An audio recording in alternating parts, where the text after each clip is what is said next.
தாப்பால் போட்டுக்கவா. Non veg vlog தான். கோபையாட்டோ கம்பையாட்டோ sea food மட்டும்தான் விற்பாங்க. நீ அடங்க மாட்டியா நீனு?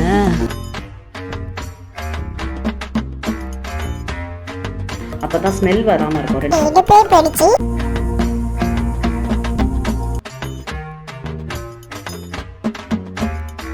நல்லா சுண்ட வச்சுட்டேன் பாருங்க. ஸோ 3:20 ஆயிடுச்சு பாருங்க.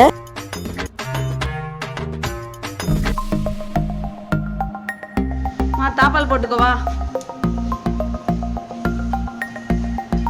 ஹாய், இன்னைக்கு நான்வெஜ் vlog தான் பார்க்க போகிறோம். ஸோ மைசூரில் வந்து நஞ்சங்கோட்டில் இருக்கோம்ல, அங்கே வந்து சீ ஃபுட்லாம் விற்கிற இடத்துக்கு தான் நம்ம இப்போ ஆட்டோவில் போகிறோம். கொஞ்சம் டிஸ்டன்ஸ் தான், 1.5 கிலோமீட்டர் நடந்து போகணும். ஸோ வெயில் வேறு இல்லை. ஸோ அதனால் ஆட்டோலேயே போயிட்டு ஆட்டோலேயே வந்துட்டு கோபை ஆட்டோ கம்பை ஆட்டோ. ஸோ அங்கே பார்த்திங்கன்னா வந்து சீ ஃபுட் மட்டும்தான் விற்பாங்க. ரிவர் மீன்லாம் விற்க மாட்டாங்க. ஸோ நம்மளுக்கு ரிவர் மீன்லாம் ஒத்துக்காது. ஸோ கடலில் வந்தது காணாங்கத்தை, ஷீலா, இறால்லாம் இருந்தது. ஷீலாவும் இறாலும் வாங்கினேன். பார்த்திங்கன்னா அவர்கிட்ட ஃபோன் நம்பர்லாம் கொடுத்துருக்காரு. ஸோ ஃபோன் பண்ணி கூட என்ன அவைலபிலிட்டி இருக்குதுன்னு கேட்டுட்டு நாங்கள் அந்த டைமுக்கு போகணும். 10 o'clock வர சொன்னால நான் கிளம்பி போனேன். சிவன் கோயில் இருக்குதுன்னு சொல்லியிருக்கேன்ல, ஸோ அதுக்கு முன்னாடி தான் இந்த கடை இருக்குது. உடனே வாங்கிட்டு ஒரு ஃபிஷ் மட்டும் க்ளீன் பண்ணி கொடுத்தாரு. அதை எடுத்துக்கிட்டு ரிட்டன் வந்து ஆட்டோலேயே வந்துட்டேன்.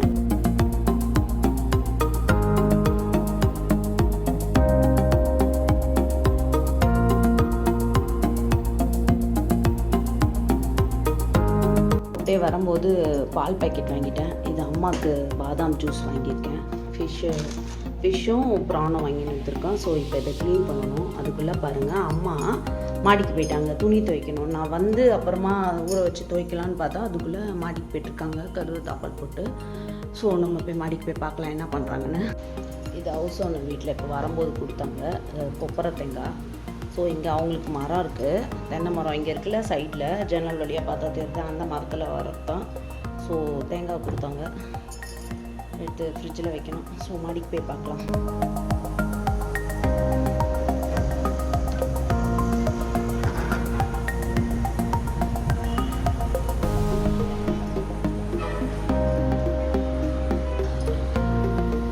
நீ அடங்க மாட்டியா நீனு?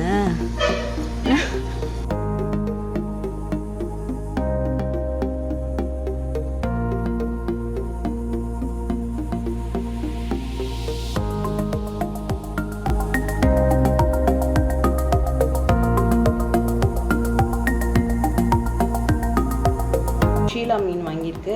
இது வந்து 130 ருபீஸு, இது வந்து 250 ருபீஸு, டோட்டலாக 370 ருபீஸ் ஆச்சு.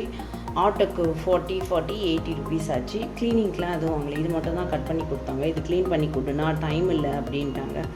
ஸோ நம்ம வீட்டிலே வந்து க்ளீன் பண்ணிக்கலான்னு எடுத்துன்னு வந்துட்டேன். ஸோ இப்போ இதை க்ளீன் பண்ணிட்டு சமைக்கணும். அம்மா வெங்காய தக்காளிலாம் அரிஞ்சு வச்சுட்டாங்க அம்மா. ஸோ இஞ்சி பூண்டு பேஸ்ட் ஆல்ரெடி இருக்குது ஃப்ரிட்ஜில். ஸோ இதை வச்சு கடகடன்னு இது பண்ணிடலான்ட்டு. ஸோ ஈவினிங் வந்து தான் சாய் சாப்பிட போகிறேன், அதனால் பொறுமையாக பண்ணலாம். இருந்தாலும் க்ளீன் பண்ணிடணும்ல, அது ஒரு மாதிரி ஸ்மெல் வந்துடும். எங்களுக்கு வந்து பார்த்திங்கன்னா ஒயிட் ரைஸ் வச்சுக்கலான்ட்டு பார்க்குறேன்.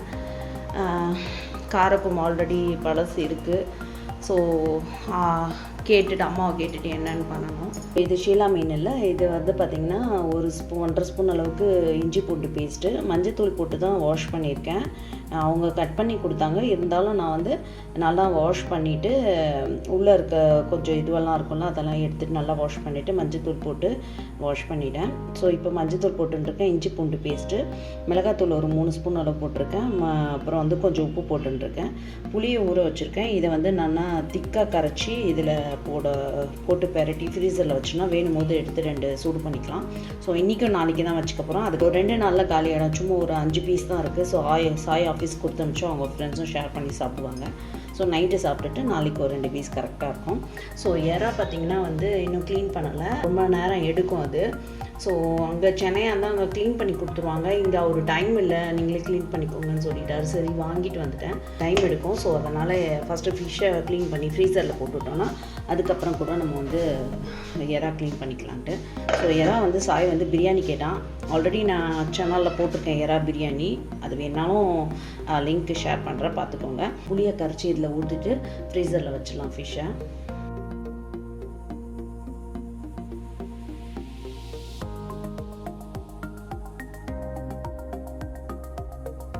இது பெரட்டி வச்சுட்டேன்னா இதை மூடி ஒரு கவரு பிளாஸ்டிக் கவரில் போட்டு ஃப்ரீசரில் வச்சிடலாம். 2 கவராக போட்டு வச்சுட்டேன். ஸோ இதை ஃப்ரீசரில் வச்சுட்டோன்னா அப்போ தான் ஸ்மெல் வராமல் இருக்கும். 2 கவராக போட்டால் தான். ஃப்ரீசரில் வச்சிடலாம். ஃப்ரீசரில் ஆல்ரெடி ஐஸ் கட்டியாக இருக்குது. ஸோ எப்படி வைக்கிறதுன்னு பார்க்கலாம். சின்ன ஃப்ரீசர் தான், சின்ன ஃப்ரிட்ஜு.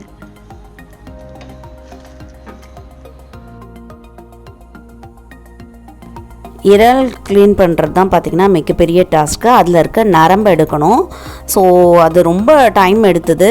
யூஸ்வலாக பார்த்திங்கன்னா சென்னையில் அங்கே கொடுத்து க்ளீன் பண்ணி கொடுத்துருவாங்க. ஒரு 20 rupees 30 rupees தான் கொடுப்போம். ஸோ அதை தான் ரொம்ப நேரம் நின்று இது பண்ணுறதுல இடுப்பே போயிடுச்சு. ஸோ அதெல்லாம் க்ளீன் பண்ணி முடித்ததுக்கப்புறம் பார்த்திங்கன்னா நான்வெஜ்ஜுக்கு க்ளீன் பண்ணி முடித்ததுக்கப்புறம் நல்லா வந்து லிக்விட் போட்டு நல்லா தேய்ச்சிடுவேன். ஸோ அது வரைக்கும் வந்து நல்ல சாமான்லாம் அதில் போட மாட்டோம். க்ளீன் பண்ணுறதுக்கு முன்னாடி சாமான்லாம் தேய்ச்சிட்டு அப்புறம் அதெல்லாம் ஃபிஷ்ஷெல்லாம் க்ளீன் பண்ணதுக்கப்புறமா திருப்பி அந்த லிக்விட்லாம் போட்டு க்ளீன் பண்ணிடுவேன்.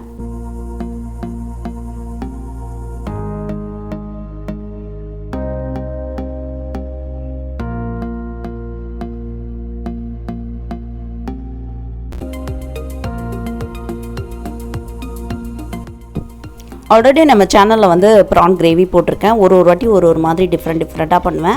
ஸோ இந்த மாதிரி பண்ணால் பசங்களுக்கு ரொம்ப பிடிக்கும். வெங்காயம் தக்காளிலாம் கொஞ்சமாக வதக்கிட்டு மீதி வந்து வெங்காயம் தக்காளி இஞ்சி பூண்டு அப்புறம் வந்து பச்சை மிளகாய் இதெல்லாம் வந்து மொத்தமாக வந்து பச்சையாகவே வந்து மிக்சியில் அரைச்சி போட்டு பண்ணிடுவேன். ஸோ பார்த்திங்கன்னா கிரேவி நல்லா திக்காக இருக்கும். பசங்க இதையே சாப்பாட்டில் போட்டு பெரட்டியும் சாப்பிடுவாங்க, தொட்டுண்டு சாப்பிடுவாங்க. ஸோ நான் நிறைய தான் பண்ணியிருக்கேன். பிகாஸ் வந்து சாய்க்கு வந்து ஆஃபீஸ்க்கும் மறுநாள் எடுத்துகிட்டு போகிறேன். அதனால் பசங்களாம் ஷேர் பண்ணி சாப்பிடுவாங்க. கொஞ்சமாக எடுத்து பிரியாணி பண்ணிட்டேன்.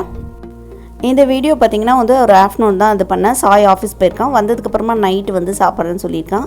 ஸோ பிரியாணியும் ஆல்ரெடி நான் போட்டிருக்கேன், ப்ரான் பிரியாணியும். பட் அதில் வந்து கொஞ்சம் டிஃப்ரெண்ட்டாக இதில் வந்து நான் சோம்பு பட்டை கிராம்பு லவங்கம் அப்புறம் வந்து இஞ்சி பூண்டு பேஸ்ட்டு இதெல்லாம் மொத்தமாக அரைச்சி போட்டு பண்ணியிருக்கேன். ஸோ இது கொஞ்சம் டிஃப்ரெண்ட்டாக இன்னும் நல்லா இருந்தது மசாலா கிரேவிலாம். ஸோ கொஞ்சமாக தான் பண்ணியிருக்கேன், சாய் வரைக்கும் தானே சரின்ட்டு அப்படியே போட்டுட்டு ஒரு 3 விசில் போட்டு இறக்கிட்டேன். ஸோ எறா கிரேவியும் நல்லா சுண்டை வச்சு ரெடி ஆகிடுச்சு. இதில் கொஞ்சம் புளி போட்டுட்டேன். பிகாஸ் வந்து அந்த ஒரு டாஞ்சி டேஸ்ட் வந்து நல்லாயிருக்கும். புளிப்புத்தன்மையோடு இருக்கிறது கொஞ்சம் நல்லாயிருக்கும். கொஞ்சமாக தான் பண்ணணும், நிறைய போடக்கூடாது.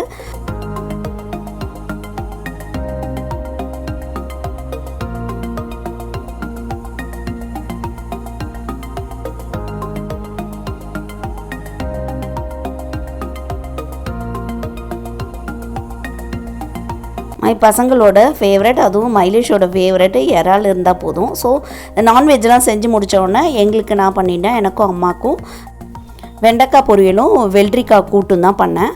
ஸோ ஒரு பக்கம் சாப்பாடு வச்சுட்டேன். சாய்க்கு வந்து நைட்டு வந்தானா இறால் பிரியாணி இருக்குது. ஸோ அதை எடுத்து வச்சுட்டேன். But hot பேக்லலாம் மாற்றல. நான்வெஜ்ஜுக்கெல்லாம் நாங்கள் தனித்தனியாக தான் நான் வச்சுருக்கேன். குக்கரே பார்த்திங்கன்னா நான்வெஜ்ஜுக்கு தனி குக்கரு, வெஜ்ஜுக்கு தனி குக்கரு, அதுக்கும் தனியாக வந்து பாத்திரம் வச்சுருக்கேன். ஸோ கூட்டுக்கு வந்து பண்ண போகிறோம்ல வெள்ளரிக்காய் கூட்டு, அதுக்கு கொஞ்சமாக சிறுபருப்பும் கடலப்பருப்பும் ஊற வச்சுட்டேன்.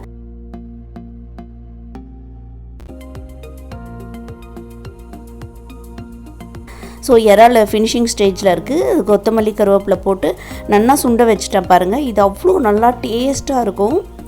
நான்வெஜ் செஞ்சு முடிச்சதுக்கப்புறம் தான் வெஜ்ஜு செய்வேன். இல்லை நான்வெஜ் செய்கிறதுக்கு முன்னாடி வெஜ்ஜு செஞ்சுருவேன். ஸோ செஞ்சு முடிச்சிட்டனால நான் வந்து இப்போ வந்து வெண்டைக்காய் வதக்கி இது பண்ணிகிட்ருக்கேன். அப்புறம் வந்து கூட்டு சொன்னால அந்த கூட்டுக்கு வந்து தேங்காய் சீரகம் சோம்பு கொஞ்சோண்டு மிளகு போட்டு அண்ணா அரைச்சி கூட்டுலேருந்து இறக்கினதுக்கப்புறமா அதில் போட்டு கொதிக்க வச்சு இறக்கிடுவேன். ஸோ இறால் பிரியாணி குக்கரில் அப்படியே விட்டுற போகிறேன் நான். அதை ஒரு கலரிட்டி வச்சுட்டோன்னா நைட்டு வந்தானா சாயில் லேசாக சூடு பண்ணி கொடுக்கலான்ட்டு. ஸோ மத்தியானமே எல்லா வேலையும் முடிச்சிட்டேன். ஏன்னா அவன் வந்து பண்ணணுன்னா நைட்டு லேட் ஆகும், ஆஃப்டர்நூனே பண்ணிடலாம் க்ளீன் பண்ணதோடி அப்படின்ட்டு. ஸோ கூட்டுக்கு வச்சுருக்கேன். இது ஒரு 3 விசில் போட்டு இறக்கிட்டோன்னா கூட்டு ரெடி ஆகிடும். சாப்பாடு வடித்து ஹாட் பேக்கில் மாற்றிட்டேன். மார்னிங் பண்ண இட்லி கொஞ்சம் 3 இருக்குது, அதை எடுத்து மூடி வச்சுட்டேன். ஸோ வெண்டைக்காய் பொரியலும் பார்த்திங்கன்னா நானா சுண்டை லேசாக தான் தண்ணி தெளித்து இது பண்ணேன். இதில் கடைசியாக வந்து கொஞ்சோண்டு அரிசி மாவு போட்டு அப்படி போட்டு பெரட்டி எடுத்தேன்னா அந்த வழவழப்பு தன்னமெல்லாம் இல்லாமல் நல்லாயிருக்கும் வெண்டைக்காய். கூட்டுக்கு வச்சுருக்கேன். கூட்டு பார்த்திங்கன்னா இறக்கிட்டேன். ஸோ இதில் வந்து தாளித்து கொட்டிட்டு பூண்டு சோம்பு கருவேப்பிலை போட்டு தாளிச்சிட்டு அதில் வந்து இந்த அரைச்சி ஊற்றினால சீரகம், சோம்பு, தேங்காய், பச்சை மிளகாய், தென் வந்து கொஞ்சோண்டு வந்து மிளகு போட்டு கொதிக்க வச்சு இறக்கிட்டோம், ரெடி ஆகிடும் கூட்டு. ஸோ 3:20 ஆகிடுச்சு பாருங்கள். எப்போவுமே நான்வெஜ், அதுவும் இந்த ஃபிஷ் மாதிரி ஐட்டம்லாம் பண்ணனா கொஞ்சம் டைம் எடுக்கும் எனக்கு. ஸோ எல்லாத்தையும் முடிச்சதுக்கப்புறமா ஃப்ரெஷ்ஷப் ஆகிட்டு வந்துடுவேன். நான்வெஜ் பண்ணனா குளிச்சுட்டு வந்துடுவோம். குளிச்சுட்டு வந்தது அதுக்கப்புறமா வந்து அடுப்பு மேடை எல்லாம் வந்து நல்லா க்ளீன் பண்ணி வச்சுட்டேன்.